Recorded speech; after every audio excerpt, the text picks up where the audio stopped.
आपको अहम खबर से आगाह कर रहे हैं। पेट्रोलियम प्राइसेस में इंक्रीमेंट कर दिया गया है और दोबारा से इससे पहले होने वाली डेवलपमेंट आपके साथ शेयर कर रहे हैं। ईरानी वज़ीर ख़ारजा अब्बास अराग़ची वज़ीर आज़म शहबाज शरीफ से भी मुलाकात करेंगे। वो इस्लामाबाद पहुँच चुके हैं और साथ ही आपको ये बता रहे हैं इस दौरे में चूँकि समझाया जा रहा है सफारती दौरा है और इस दौरे का मकसद शराकतदारों से मुलाकात करना है, उनसे मुशावरत करनी है।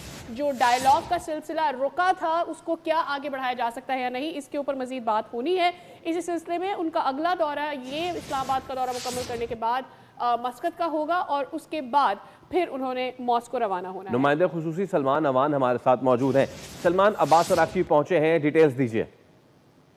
जी बिल्कुल, सैयद अब्बास अराग़ची के जो साथ उनका मुख्तसर वक्त है वो अब से चंद लम्हों पहले इत्तलात ने कन्फर्म किया है कि वो इस्लामाबाद के नूर खान एयरबेस पर उन्होंने लैंड किया है और अब से चंद लम्हे पहले ही उन्होंने लैंड किया है। ये बिल्कुल बहुत इम्पोर्टेंट दौरा है उनका, क्योंकि आज उनकी जिस तरह से पाकिस्तान की मसालेती टीम से बात हुई, हुकूमती ज़राए ने कन्फर्म किया इस बात को। और मसालेती टीम से हमारी मुराद वो दो शख्सियात हैं जो अमेरिका और ईरान के दरमियान इस्लामाबाद टॉक्स के पहले राउंड के अंदर टेबल पर मौजूद थी। और वो दो शख्सियत आप जानते हैं, पाकिस्तान के नायब वज़ीर आज़म इसहाक डार और फील्ड मार्शल सैयद आसिम मुनीर थे। इन दोनों शख्सियात से आज सैयद अब्बास अराग़ची की अलग अलग टेलीफोनिक कॉल हुई थी और उस टेलीफोन कॉल के हवाले से हमें बताया गया था कि उसके अंदर जो सीज फायर के हवाले से बड़े इंपॉर्टेंट और क्रूशल या क्रिटिकल किस्म के उमूर हैं उनके ऊपर बातचीत की गई थी। और उसके बाद फिर ईरान के सरकारी ज़राए और यहाँ पर पाकिस्तान में भी हुकूमती सोर्सेज ने कन्फर्म किया था कि अब्बास अराग़ची आज रात इस्लामाबाद उनकी आमद